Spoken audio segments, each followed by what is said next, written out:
আজকে আসলাম গ্রামের বাড়িতে আমার এক ভাইয়ের জমি দেখছি। তা ভাই আমার সাথে আছে, আপনাদের দেখাবো বাইরে। তা ভাইয়ের জমিটা একটু দেখতেছি আমরা, কত সুন্দর। তা এই যে আমি বাইরে আপনি দেখাচ্ছি আপনাদের। আচ্ছা ভাই, এই জমি কার? ভাই আমার জমি ভাই।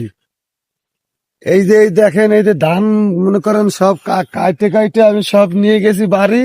এখন চিন্তা করতেছি এই যে খ্যার এইগুলো কি জ্বালাই দেবো না পোড়াই দেবো, নাকি মনে করেন লোকজনের দিয়ে দেবো, সেটাই চিন্তা ভাবনা করতেছি। তাহলে আমার মনে হয় ভাই আপনি জ্বালাই দিলে মনে হয় সবচেয়ে ভালো হবে নাকি?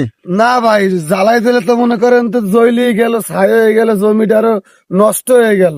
যদি কারো কাজে লাগে মনে করেন তারে দিয়ে দিলাম, সে কিষান দিয়ে কইরে এই জায়গাটা আমার পরিষ্কার করে দিতে হবে। তা ভাই আমার ভাইয়ের কথা শুনলেন। তা যদি কেউ এই খেয়ার নিতে চান তাহলে সব ভাইয়ের সাথে যোগাযোগ করবেন। ভাই সবসময় জমির পাশেই থাকে, ভাই বাড়িতে আছে।